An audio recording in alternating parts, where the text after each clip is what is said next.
So I support and also oversee any cases that come through to the domestic violence team, looking at honour-based violence and forced marriage. Sometimes harmful practices as well, which is linked to honour-based violence. I advocate on the cases that I work on for the victims, and looking at protective orders, looking at safeguarding the victim. And part of my role is also support professionals when dealing with cases, and that's like from consultations which we have arranged with the children's team. And other part of my role is training. So I'm the main trainer on honour-based violence and forced marriage for Oldham Local Authority.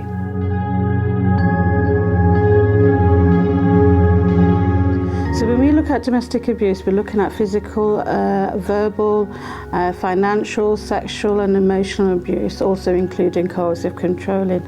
But that's with a singular perpetrator. So when we look at honour-based violence, all the above that I've mentioned, but the difference is that you're looking at numerous perpetrators.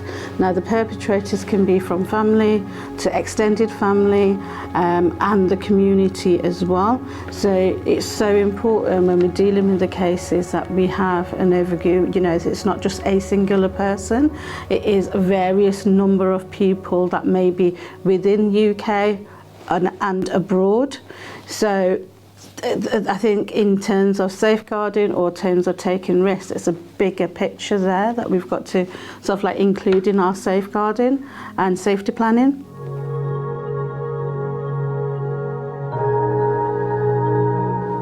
So some examples where honour-based violence can probably start. So it can be simply as saying no to a potential groom or a potential wife that has been arranged by family members or even the hierarchy of the family.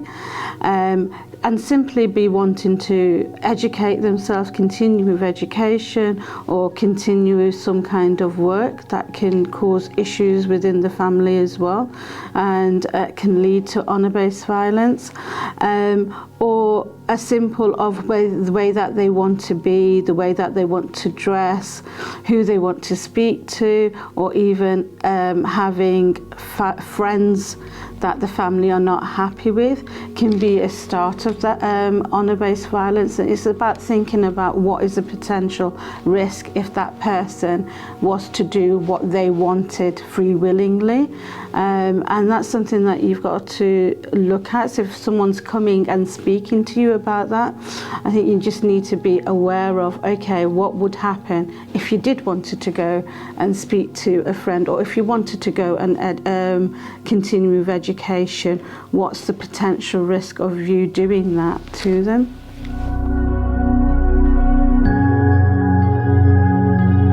I think when it comes to honour-based violence, because it's such a broad maybe topic or incidents and everything, if we don't have that professional's curiosity to understand actually what am I dealing with here, what is the actual significant risk here, no victim is going to come and say to you it's honour-based violence and it's forced marriage, because you have to think about it. When it comes to honour-based violence, it's sometimes embedded within you as you're growing up within the family. So a victim may not recognise it. So it's so important for our professionals to understand that. What is a community about? What does, when someone comes in and say that the risk of forced marriage, what is that entailing? What do we need to understand? If you don't have that professional curiosity, you're not going to actually look above or beyond that. So it's thinking about that. There isn't one community that just, you know, deals with honour-based violence, and there isn't a case that's similar. So you always have to be dealing with each case singular and not thinking, well, I've done this before and it's fine. But if you don't have that professional curiosity, again, you're going to miss things, and that can and what can lead to that is apart from honour abuse, but it can lead to honour killings as well. So if you think about honour killings, and statistics says within the world, every 12 minutes there's a honour killing happening. And that is something that we've got to think about. There's a lot of cases that have come under media as well, but we still in the UK are missing opportunities.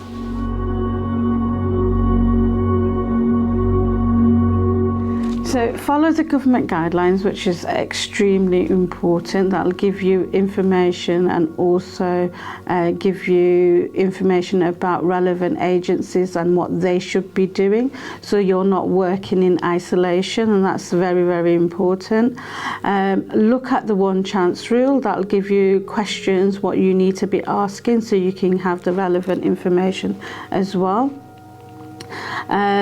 You're looking at my ideal guidance is that you need to be looking at within the 24 hours or the 48 hours, arranging a strategy meeting or a multi-agency meeting, having the relevant agencies so you can gather those information that's required, and that is before speaking to any parents at all.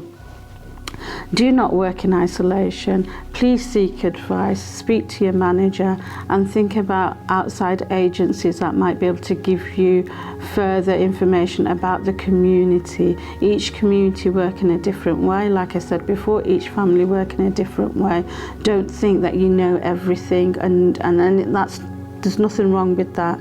I still contact agencies as well that sometimes I feel as if I need a bit more advice or understanding. Please attend the local safeguarding children board's training. We deliver training every year, and it's an intense one on honour-based violence and forced marriage. Remember not to mediate with family or the perpetrators, because that can put more risk to the victim as well. Think about victim's voice, the child's voice, and what they're saying. Do not just presume that everything's okay or nothing's going to go wrong, and do not think or underestimate the women of the family as well.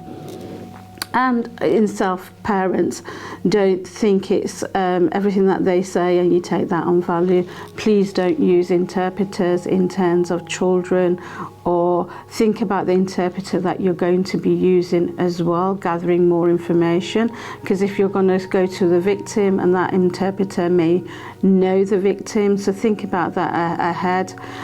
Think about the dialects, the language that they're speaking as well. Which again is important. If you're unsure, please, seek advice on that as well. Make sure you understand about the family dynamics by doing a genogram or thing, and that can be family that might be putting the victim at risk, thinking about siblings, thinking about extended family, and then also maybe family that are abroad, that not in UK, but they can be seen at risk for the victim.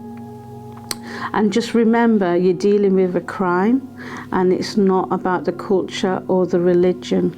For more guidance and information, please visit Oldham Safeguarding Children's Partnership website.